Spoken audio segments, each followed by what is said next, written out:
Alright everyone, first of all, welcome to the very first time that we are having in Seattle.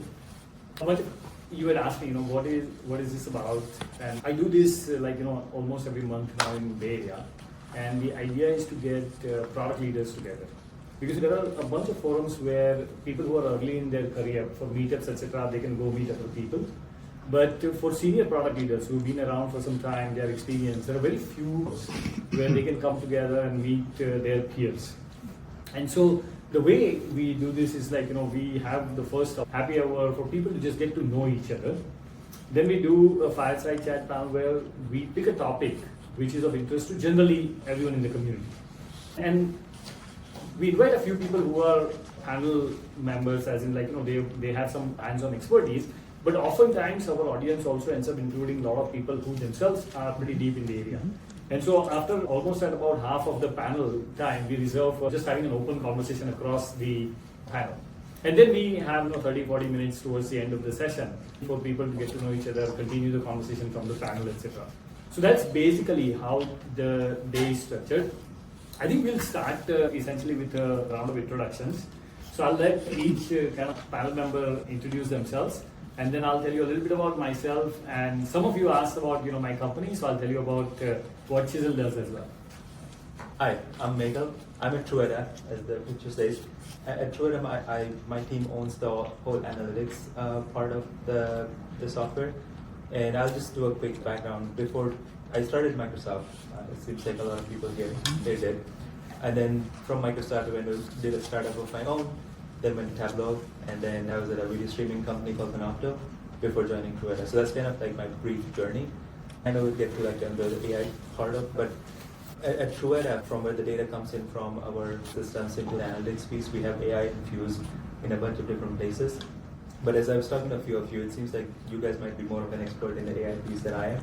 So happy to have that open conversation and kind of learn from you guys as well. That's Meghal being humble.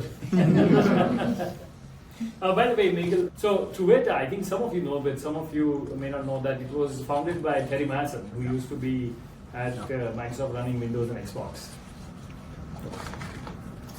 Hi, I'm Shiraz. I work here at Microsoft now. It's my third time back. Been in and out a few times. I think I hit my 20-year anniversary this year, cumulative. I've been doing product innovation my whole career, V1 products or V1 products that needed to go to a next level and explore a new space. I'm currently in the product team for Teams, the meetings portion of that, online meetings portion.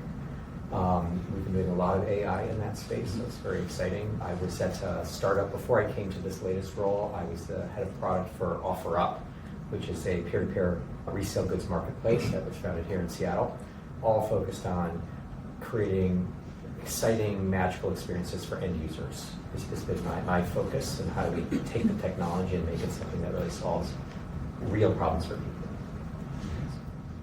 Hey everyone, my name is Prem Kumar. I'm CEO and co-founder of a company called Humanly. I was at Microsoft at one point as well for about 10 years. I was joking with these guys that after I left, the stock price went up, so maybe Satya had something to do with that. But spent some time at TINYpulse in the employee engagement space. So I was director of product and design there. And we started Humanly in 2019. So it's a recruiting technology. We use AI in a variety of different use cases, specifically around job candidate screening, scheduling, and some virtual interviewing. And we're generally selling to mid-sized organizations, about 500 to 5,000 high volume hiring. So really excited for the conversation and to also learn from you all. Nice. I'm Praful Chavda. I'm founder and CEO of Chisel. Before I started Chisel, I used to be at Microsoft for a long time. I worked across a variety of products like Xbox, Windows, phone, and finally Office 365. I lived in Seattle for 10 years, then moved back to the Bay Area. After Microsoft, I worked for a startup that was a machine learning startup. After that, I started my first company, which was into natural language processing and analytics. I sold it in 2 years, and then I started Chisel. And some of you were asking what Chisel is. Chisel is basically a platform for product managers. And simply speaking, we do three things. One is we automate a lot of product management work using AI. So things like creating functional specifications, PRD, status reports, our platform kind of automates that. Then we have a discovery and customer feedback piece, using which you can actually engage with your customers, get their feedback, analyze the feedback, and distill some insights to actually create your roadmap. And finally, we have a roadmap management piece which integrates with your engineering technologies and helps you run your project. So it's essentially catered directly for product managers. So that's a little bit of background about me. Before we get started, I just want to thank Shiraz and Microsoft for hosting us here, and for all of you guys to being a part of the panel, and for the audience to try and give a round of applause for our panel. Okay, so I think the very first question I want to start with is that all of you guys work in very different space when it comes to AI, right? Like Truveta is into healthcare, Microsoft Teams, a lot of stuff about collaboration, communication, etc. And Humanly is into HR related stuff. Can you guys give a little bit of a background about what is the nature of the AI work that you guys are doing, either in your current team today or in your past experience? Either is fine.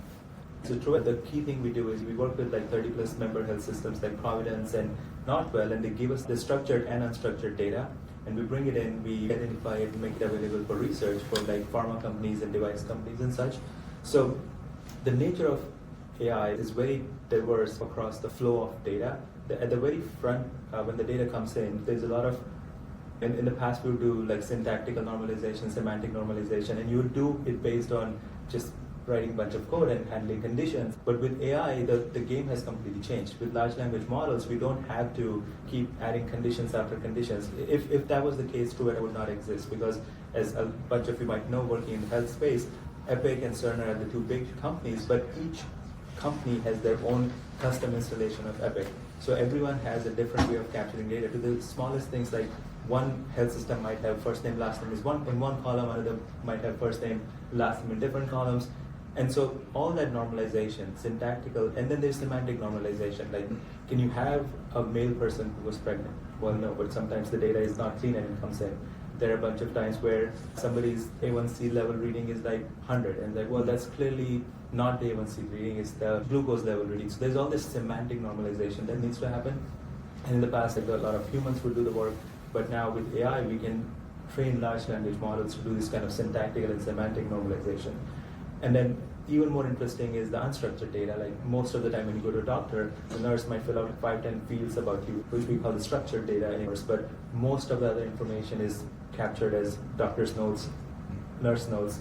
So extracting semantically correct information out of that is one of the biggest challenges we have in using large language models to do this concept extractions. Then on the analytics side, a bunch of companies like Tableau have proven there's a lot of need and space for natural language-based asking questions. So we are working on a way to say, can you just ask questions in a natural way on the data? Because a lot of clinical researchers are not data analysts, they're not technical, they don't know SQL, Python, or R, but if they can ask, they know what the questions they will ask. And then there we also face a lot of clinical issues where somebody asking a question doesn't specify, they're not prompt engineers, so they ask questions a clinical way, and then translating that into a data language, that's one of the biggest challenges we're facing. So that's like the few different flavors of how Truveta is using AI across the board. For us, AI is a tool to solve problems. And many of the problems that are there have been there for a long time. Many of you here are working on AI projects, and certainly it's hard not to have heard about it lately because of ChatGPT 2 years ago.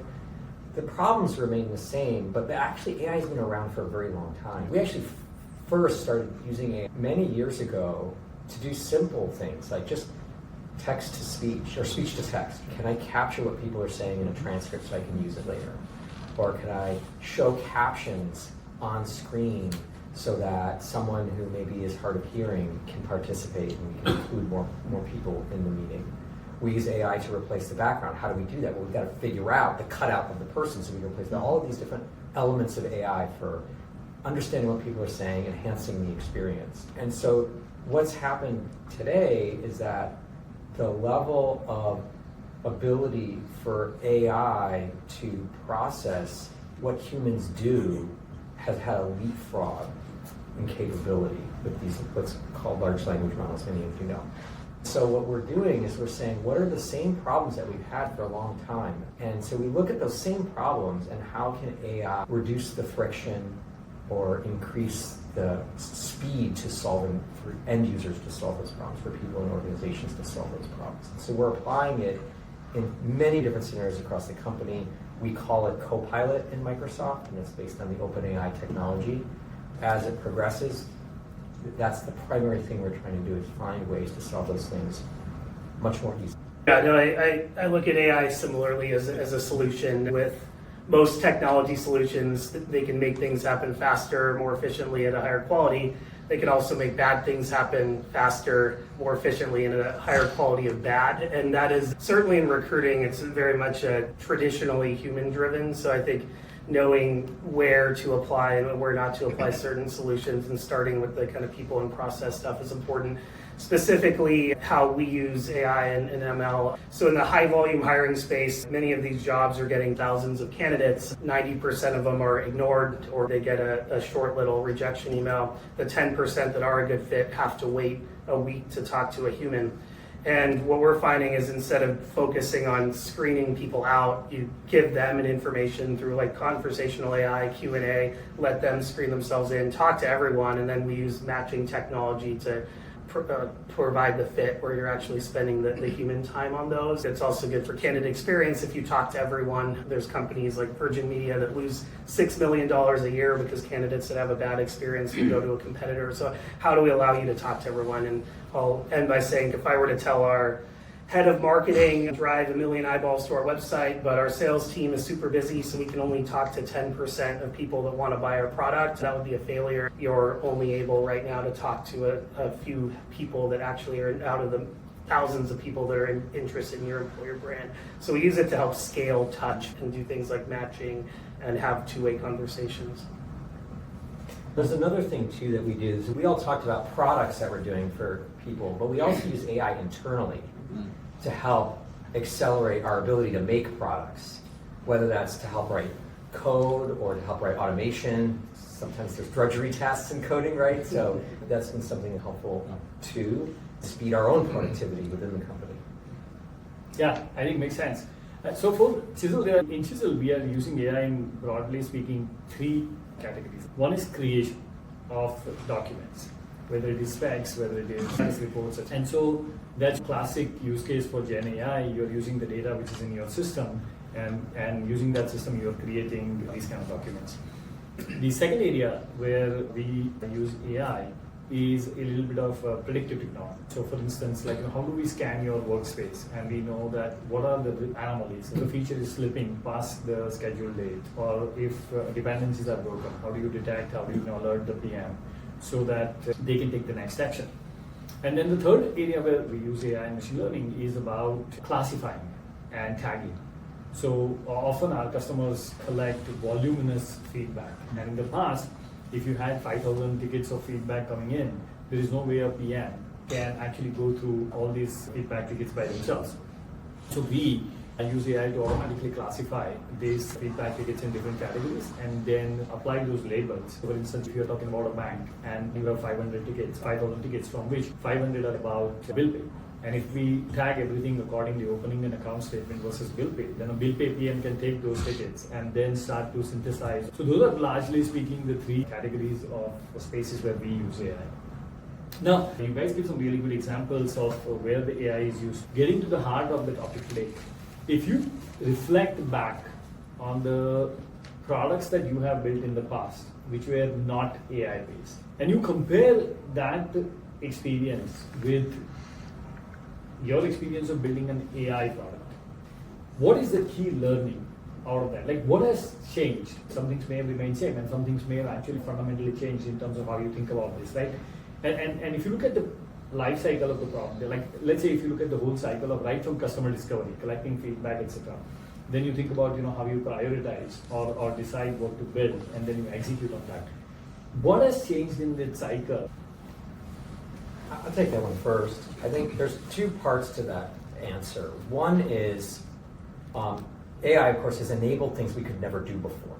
So it's a whole new types of solutions that you couldn't practically do. So that's exciting. But the difference is how we think about problem solving. Whereas before, when a PM and we would ideate around, this is a problem, how do we solve it? Okay, what kind of interface do we have to create? What kind of things do we need to understand from the customer? It was very sort of programmatic. But in the case of AI, we can be nonlinear about solving problems, especially now that AI can actually understand what, I should actually say it a little differently. AI can take what humans say or output and process it in a way and respond back in a way that humans can understand it. The difference today with AI is that before, people had to learn how to talk to the computer.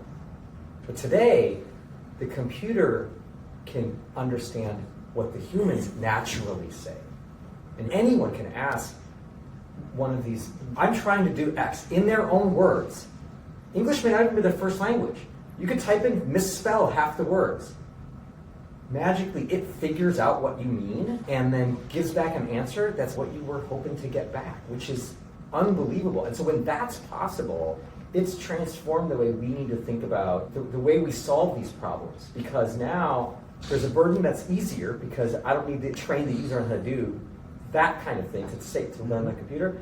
But I do need to train them, to your point, and I think you made this point too. Well, what is the right way now that you can talk to this computer? Because that's not normal. People don't think about talking to a computer in that way. They think they've got to learn the menu. So you call it prompting, right? How do I prompt the computer to get what I want? We have to teach them something new. And so how we build products, we have to change the whole way we think about the experience, the interface, and what's possible. So I'll actually build on that. I was going to say something similar. One of the realizations that I've had over the last few months of working on the natural language way of analyzing data is it inverts the whole problem. When I was at Tableau, 90% of the time was spent on the interface, like how are you going to drag stuff onto the visualization pane and how the you spend less time thinking about the outcome because it's so structured in the beginning. You click this button, you know what's going to happen. You make sure that if the interface is intuitive and the user does what the interface is asking them to do, the outcome was the more predictable part. The inversion that I've seen over the last few months is we didn't spend that much time. It's ChatGPT style UI where you have a place to ask questions and responses stream in. But now we have to think about the response itself. When the response comes in, especially in the clinical health space, we have to figure out, well, how do we make it trustworthy? How do we make it accurate? And what are the kind of things we can show in the UI that make the user feel that they're confident in the response that came back? So it inverts the time where we spend from a user experience standpoint, where before we used to spend so much time on designing the interface and making sure the user knows what to do and then the outcomes were easier, versus here, the user's just going to ask an English question. So now it's the part where the outcome's going to come back from AI that's the hard part. So that inversion that I've seen. Yeah, on our side, and this might apply to many other technologies that are growing this rapidly. Obviously, we've seen a lot happen with LLMs over the last several years. But for us, it's as a startup that's trying to build things to solve customer problems, but also building our own IP. I think the decisions around what we don't build have become almost more important than what we do build. So we need a much more forward-looking stance around what becomes commoditized, like conversational AI, the infrastructure around getting a bot to talk to a human is commoditized, but getting it to actually recruit and know this candidate is in Colorado, so if they ask about pay, you have to answer knowing the Colorado pay transparency laws. So the difference between a human who can talk and a recruiter is kind of the difference between what is more of a generic chat and what we might bring to market. So I think having a strong stance and also giving flexibility to our buyers where when they buy us, we don't want them to have to not just make a decision on the product, but also have to make a decision on our entire tech stack. So we try and be flexible in what parts we're using and what infrastructure we use and abstract it from the actual product piece of it. So that's been some challenges as we've gone through this rapidly changing time. Yeah, those are good points. I think beyond, you guys already covered a lot of this stuff. In addition to this, some of the stuff that I have found different when we've been building AI for Chisel, etc., is that, see, if you were building a product a few years ago which was not AI based, right? A lot of the power of the product may not have depended on, or there was no prerequisite that you must have a tons of data. Now, in the AI world, the problem is that whatever we are building, first of all, that model has to be powerful enough. And so it creates this necessity that do you even have the right amount of data? It's not just about technology. You need to have the underlying data which you can use as a base to train the system, and then that system will start showing you some reasonable kind of efforts. So this thought around it is not just about using, whether it is inbuilt technology or whether you are using open source models.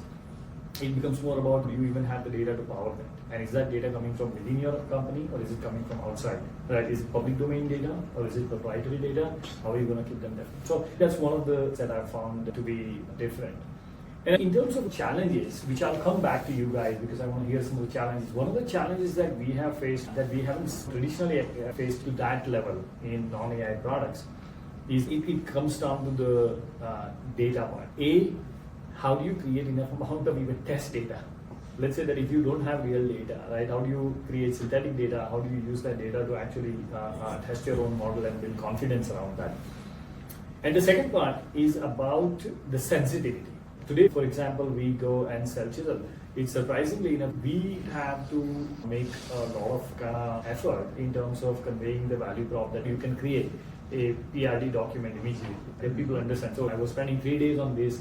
I can now get it done at least from blank page to an 80% PRD. I can go in 30 seconds, and then I can use a couple of hours to polish it up. But I don't need to spend 3 days on that product. That part is easy for people to get.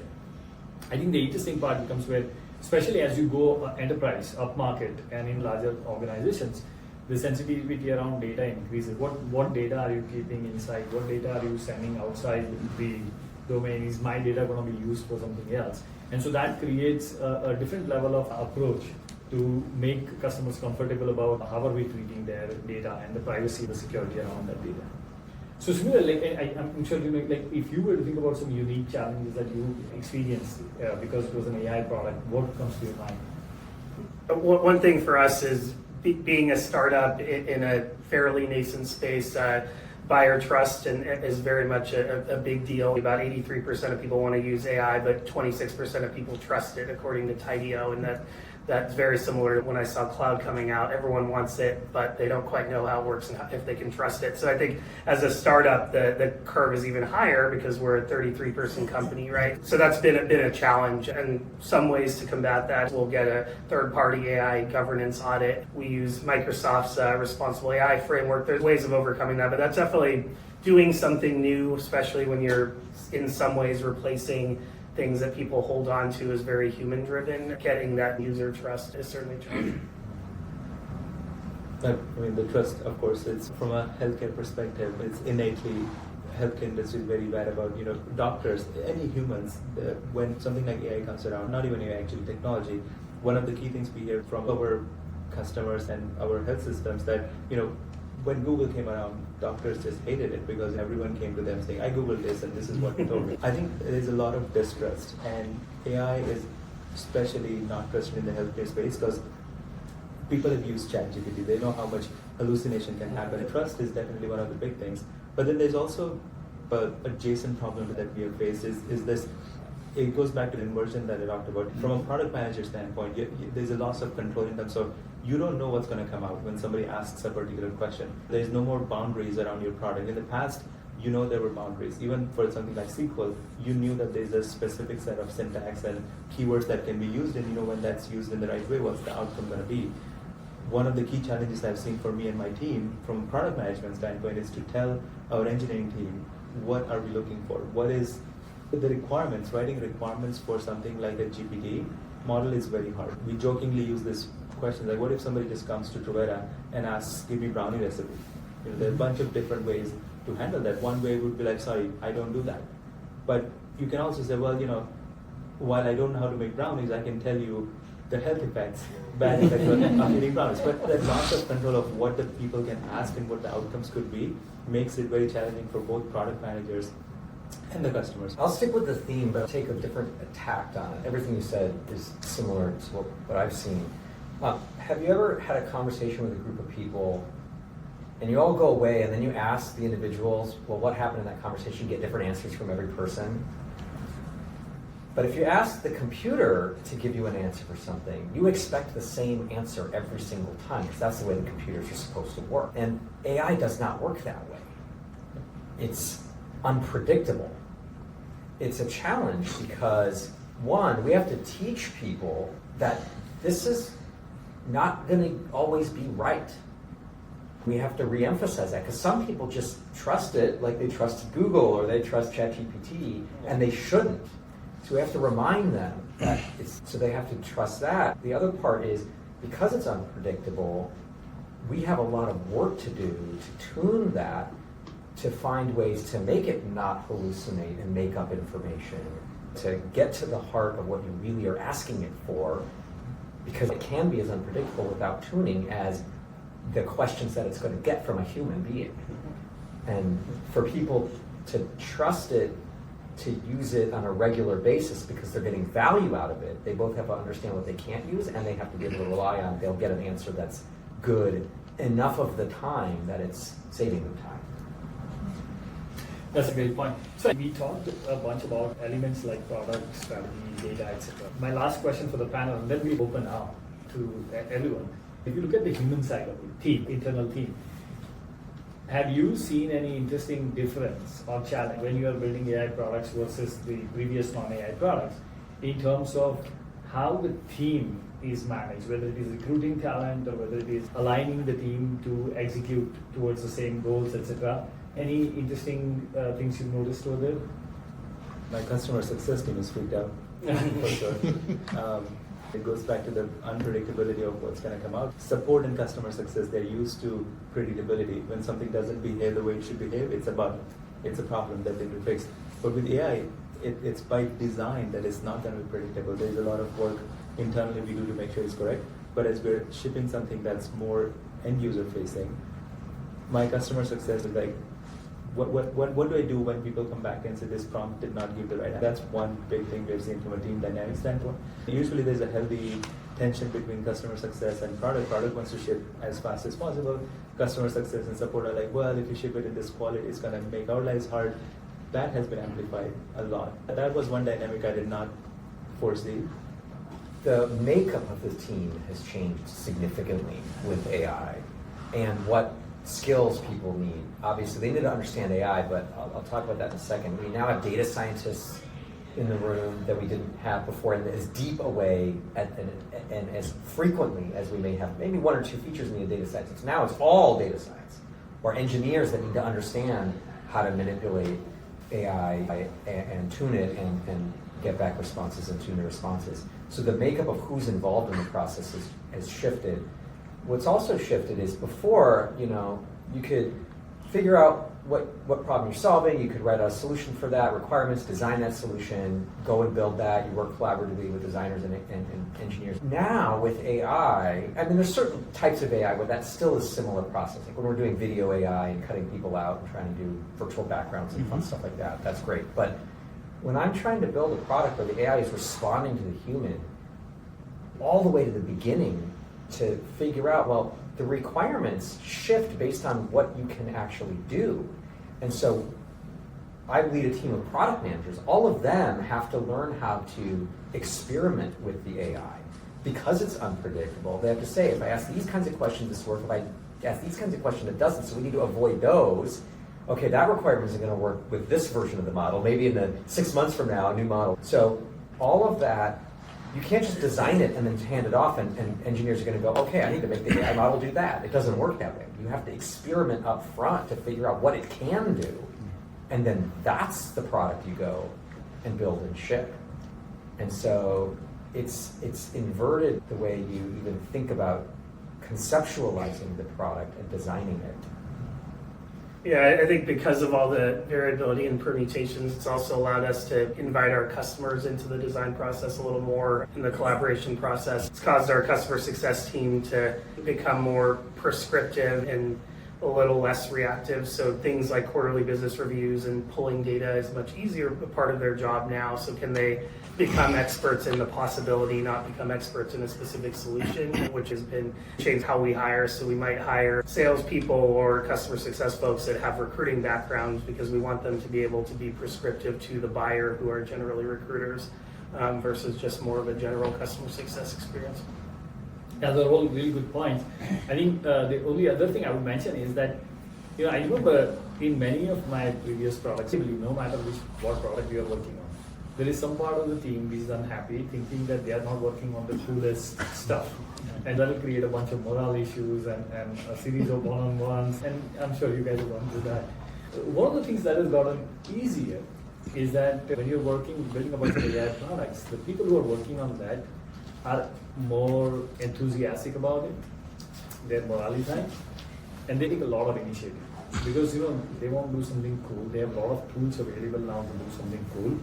So the amount of initiatives that I'm seeing from the team in terms of the ideas that they come up with, the experiments they will do on their own, the prototypes that they will build on their own is way faster.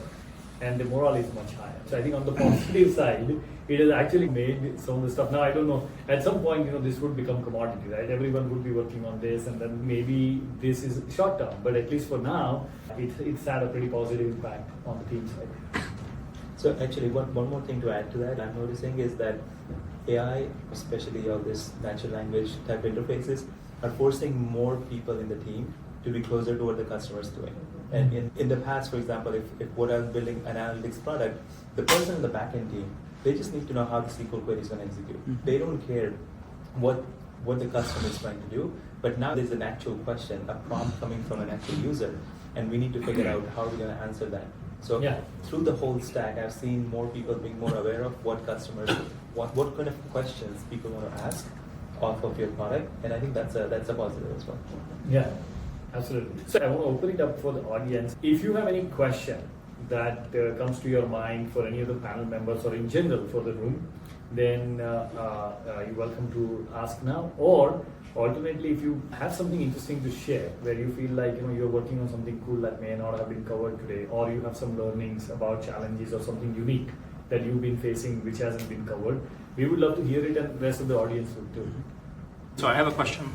I've heard a theme across all four very different reviews of AI that with Gen AI for the first time, non-deterministic unexpected results are now compelling value and billable compelling value. Before, people would want to make sure that we always get the same outputs from ML, and now that's not the case because the AI is just smart enough now. How does that impact your unit economics?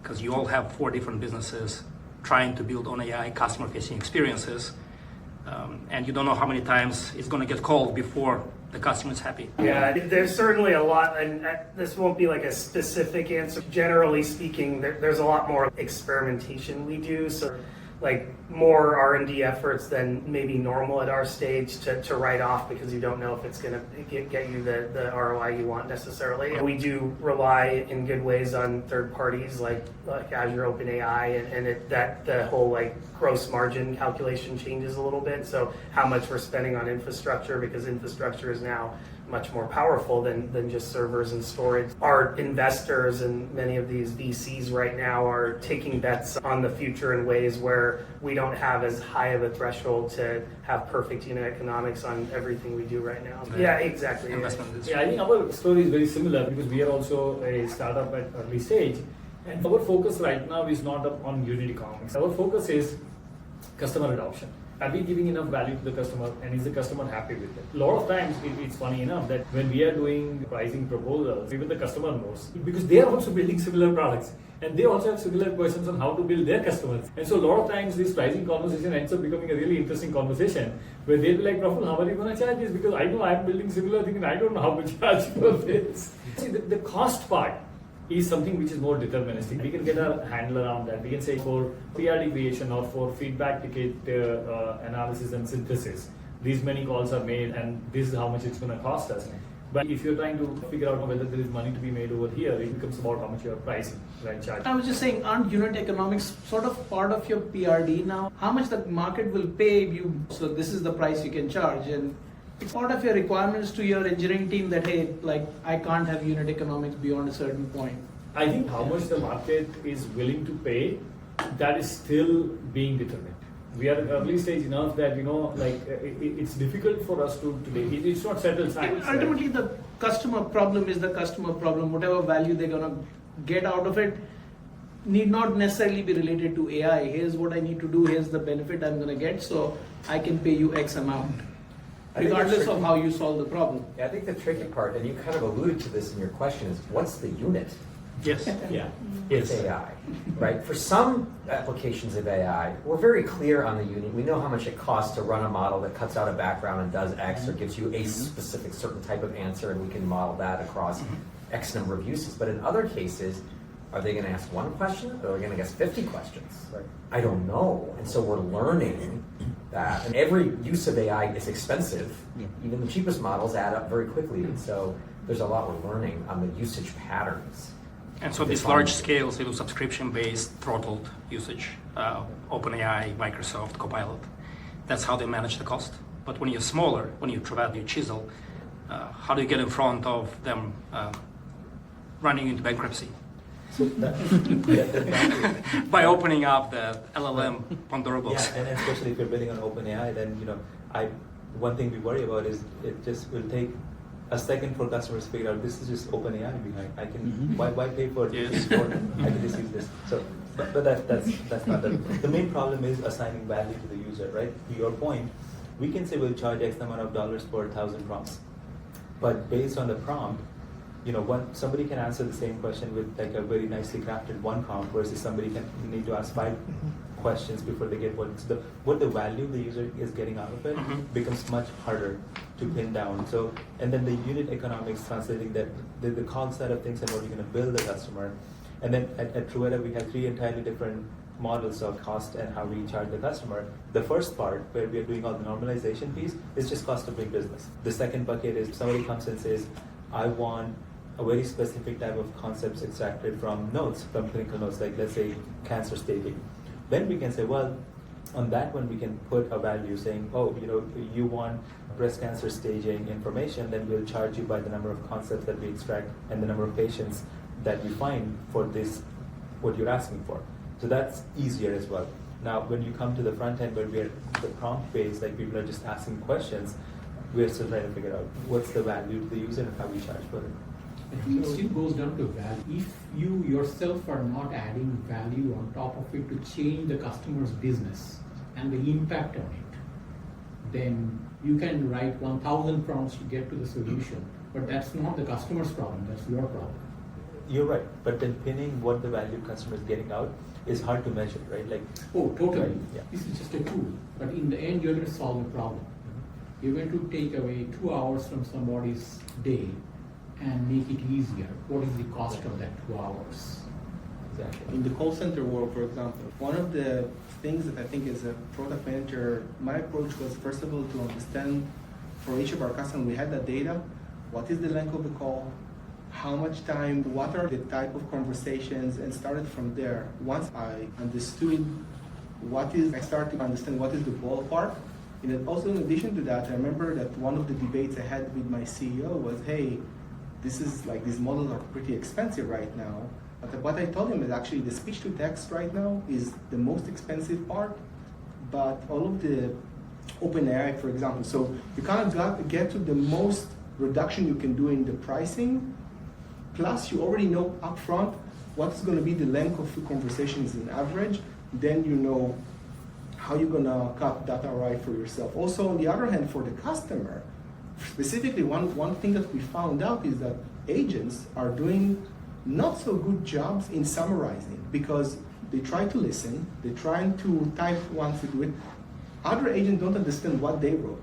So actually, it was a win-win for the customer. Also, more calls, better summarization, and also lower cost. We were actually competing with all of the rest, also tempo time frame. So it is possible to measure pretty well if you had those elements. Some metrics are possible. However, think of things like whether this experience is going to improve stickiness to your platform or attract new customers, or the customer is happy. There's a gap in terms of assigning a value to that improved stickiness or experience of the customer that will retain them for longer. Do we say that only because of this the customer stuck with us for 5 years instead of 7 years, or 7 years instead of 5? We're going to mature as more and more people adopt and experience the power of AI, but then we're still getting in that path with no clear destination in sight yet.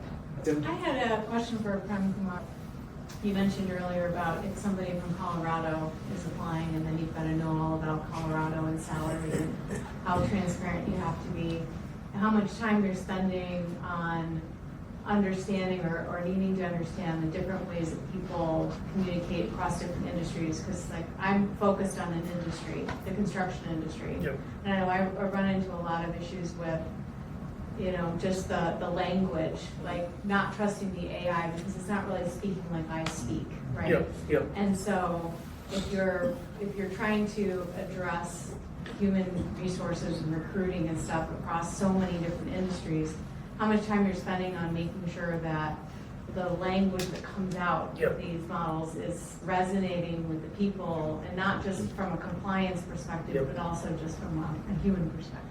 Yeah, it's a really good question. And I think also depending on different customer requirements, it might even impact some of the unit economics. There's some ways of making it a higher quality. So it can't, as particularly at our stage, can't be good at every single role in every single industry. Sometimes even if it's the same industry, but a more senior role, you might take a different tone.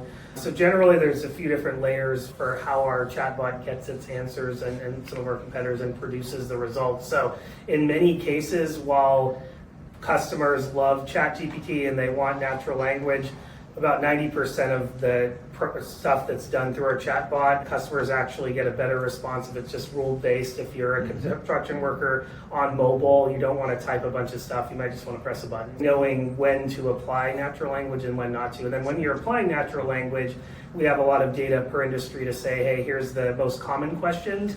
Do you want to provide us curated answers for the most common ones that match your brand aesthetic and your employer brand voice?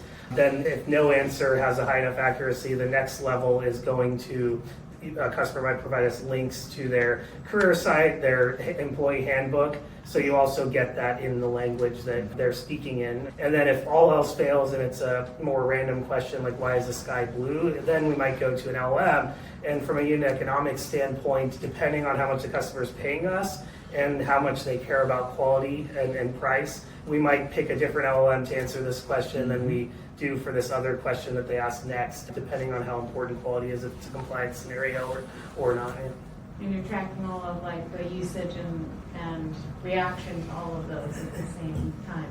Yeah, so like having a feedback loop so they can rate if they like the answer or not as well. And usually this comes into collaborating with our customers where we're month one, we'll do a review and see, is this what you want? Do you have different models running in parallel, and depending on what the customer tier is, you know, redirect the customer to that model? Yes, so we have some homegrown stuff, and then we'll also use most of what, like infrastructure-wise, most of this is either our homegrown stuff or Azure's version of OpenAI. It's curious, just general sense of the room. Who has gone to the extreme of building their own LLM versus who stayed with prompting? Anybody here who's gone to the extreme of really, you know, taking their industry-specific, vertical-specific data and gone to the extreme of building their own large language model? Yeah, we have a Truveta language model that's built from scratch. It's built on top of the OpenAI and a couple of other open source models, but a lot of it is kind of had to be trained on health data that's not available publicly. Also, you don't, I mean, in some cases, for example, for us, we didn't need to, because a lot of quality data you can put in RAG, and that will just do you a much cheaper, good work that from what you wanted as a AI assistant.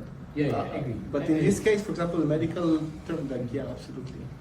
I think we are also perspectives on this one because you have such different business models. I've been thinking a lot about this idea of nonlinearity and sort of the transition from a deterministic computer model. And one of the fundamental shifts that we make as product and technology people is we are now building a customer experience that you can imagine as a vehicle or a car, and the LLM inside or the AI inside ends up being the engine. But we have to plan and assume that that core part of the experience is going to continue to evolve. It will get better. We will have the option to swap in better models over time.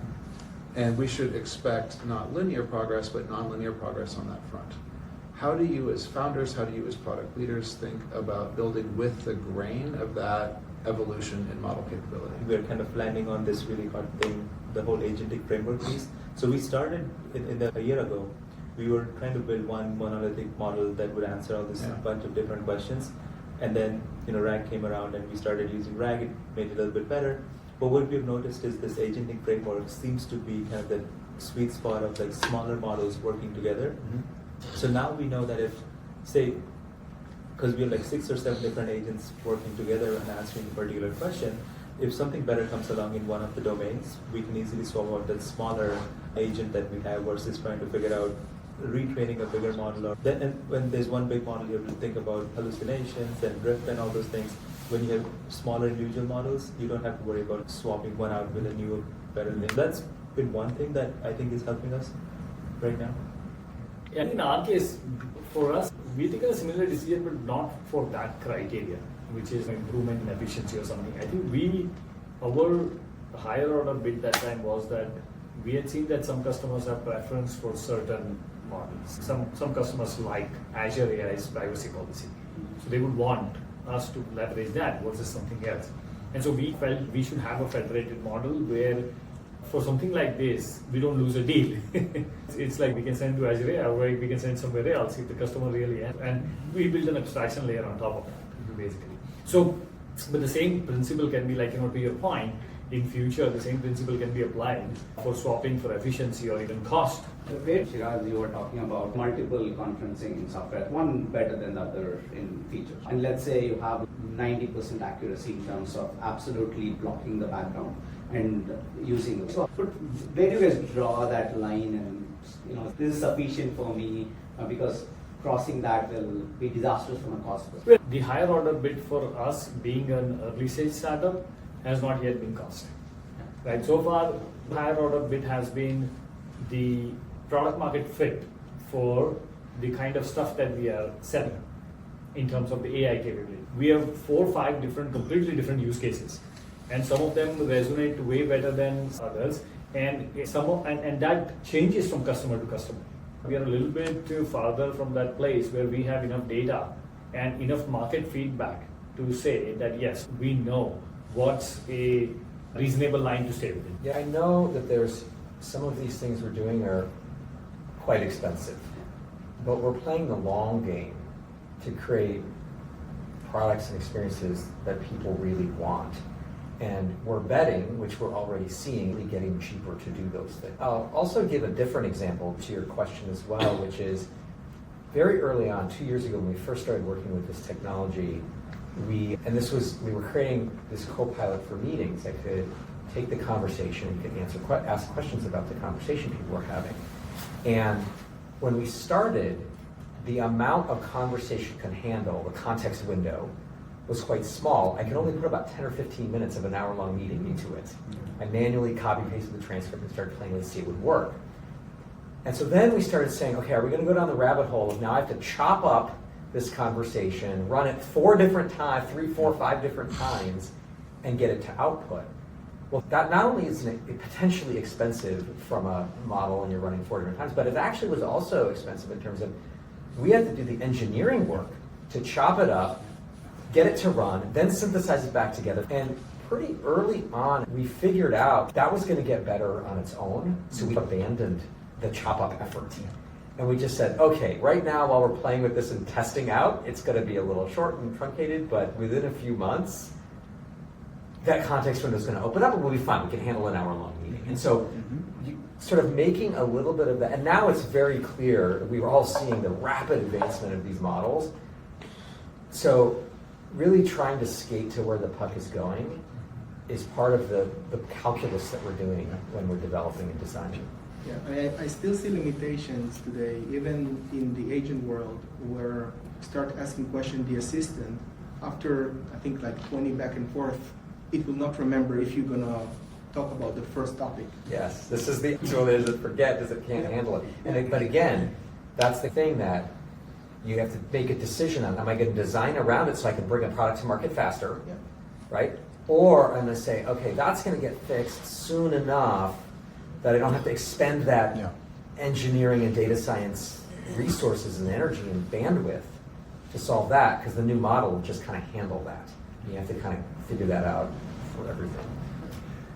So we'll take one last question. I just want to be mindful of time because we want to leave some time for people to kind of ask each other questions later on also. So one last question, comment, anything? So one of the things I thought that was really interesting is probabilistic versus deterministic outputs. And we've been trying to converge on how can we reduce inflection for those things that should be deterministic, but the models don't do really well. The approach you guys are taking of saying, how do we make users be okay with that? I'm curious about how you're trying to engage with them to drive that kind of customer education. Where do you fall in line? Yeah, I think I can give you an example. What we are doing is more like give a little bit of control to the user. Mm-hmm. So specific example, right? Let's say if you automatically classify 400 feedback tickets in Chisel, Yeah. then we will give you the tags that, hey, we think that here are the 10 tags that we identified, which can be applied to this many ideas respectively. And we know that some of those tags may actually not resonate. It may have nothing to do with your business. So we give you an ability to just remove that tag there and then before even the labeling is done. So that way, the product manager can take care of that inaccuracy. In a problem like, if you're creating a PRD, then once again, we know that the PRD that we create, the product manager may want to refine it in a couple of places themselves. And so we basically create that as an output, and then it's editable, and product manager can go and change all those things, right? Then it becomes the kind of final product. So we are basically maintaining that human in the loop kind of approach a little bit, like take it to 80-90%, let them take it to the 100% line. For us, there were two levels of handling that. So what we ended up releasing actually can do less than when we were originally working with the tech. We actually limited some things intentionally because of that unpredictability, or because we wanted to be very careful about sort of a program of responsible AI and make sure that it's not providing answers that are inappropriate. But it's a trade-off, because if it's precise, it loses its creativity. So it's actually less insightful. I mean, the human's insightfulness is a creative act. And so you have to balance it in the product, what's appropriate for the customer. And so for us with customers, which was the root of your question, what I've seen is customers are also shifting in their understanding and expectations as they get more and more familiar with this spectrum. And so we found some customers that want more rigidity because for certain situations, and some customers that say, yeah, give me more of that creativity. Well, it's amazing. That was kind of my question. So I wake up in the night, 2 in the morning, all about quality, right? And in the old world, which is deterministic, it's linear, right? And so we wrestle with two solutions. One, which is you change the behavior of the customer. That's what happened that you guys have been talking about. Or there's a new metric, which I don't have. It's like the unicorn metric that's like, now this is the new kind of barrier quality, or bar quality. And it sounds like you guys are all going down eventually the behavior will shift, and that's going to be the new bar quality. But is there another, when your boss says, is it good enough to ship, do you have a good answer to say yes, no, or I think so? I'm just curious. I just had this conversation earlier today before this meeting on something we're working on. And at the end of the day, the customer determines the bar and if it's ready for any capability. User acceptance testing, there's tons of words, buzzwords around it, right? But in this case, we just go to the customer and say, try this thing out. What works and what doesn't for you? What do you like and what don't you like? Yeah. And it's harder in this world because it's less deterministic on, the harder question is, when are we going to hit the quality bar? Yeah. Okay, they don't like these, and they like these aspects, they don't like this. Okay, now we got to do more tuning. Or we have to add this capability. Okay, now do you like this one, right? It's much more back and forth, but at the end of the day, I know it's ready to ship when they want it badly. Yeah. Okay. And they're like, I can't live without that. Please give me that now. Well, there's always going to be a difference between, you put a product manager who's absolutely amazing, you have them write something as a PRD, the intuition they have, the experience they have, the creativity they have, that will show in the output, right? But the way to kind of circumvent that problem or get the quality up, in my mind, is actually using the context properly. And in our case, the difference between, for example, see, even today you can go to OpenAI and say that write me a PRD for sign-up experience, and it will actually create a PRD for sign-up experience for you, right? What is missing is context of your problem. And so, in our case, we've taken the approach of getting that context data. If you have a bunch of customer requirements which are related to sign-up, if you have a bunch of features or user stories in the system which are related to sign-up, then you can select all those and pass it to the PID request along with your prompt. And at that point, what we generate is actually pretty close to your subject matter. So that's the approach we Piggyback on take. that a bit because I'm very curious. So let's take SharePoint for example. You found a bunch of things in SharePoint. How do you know it is V1.3 or V1.0? Which one should you refer? This old problem of knowledge management, where should you go for the latest and the greatest? What should you trust? So you're not referring to the last contract, but the newer contract with the additions. What do you think about that? How do we sort of get around that? No, in our case, I think we basically ask the product manager to select. For instance, that hey, okay, you gave us a prompt and everything else for creating a PID. Are there any documents that you would like to attach to it? Are there any customer requirements that you want to select in the idea box and say use this also? Are there any user stories that you've written that you want to provide as an input? So everything is specifically selected by the product manager, and therefore it kind of becomes more closer to what their expectations. You're the cursor AI for product management because you're writing code but in theories. I mean, So it's similar to search, right? I go and search anything. Am I seeing the latest information, the relevant information, or not, right? And it's all about relevancy and It being totally able to judge is. it. Now the bar has been raised. You are giving me an answer, and now I'm going to sort of, expect that I don't scrutinize the way I used to. What do you do with that? Do you go walk into a meeting with your boss, or do you spend the next 2 hours, validating everything that you got, right? If you are going to do a deal, in the financial services industry, I better scrutinize every word in there, right? And I think it will be different for different audiences. Like for the health case, it will be different. For the construction industry, depending on what you're doing, it could be different. Even for your HR, it could be different because you might give a wrong answer. You might be sort of now susceptible, penalized for something. You have more of the ability to sort of keep that spectrum wide. And I'm just wondering, how do you see this knowledge, essentially the cards of mixed knowledge in common repositories being handled?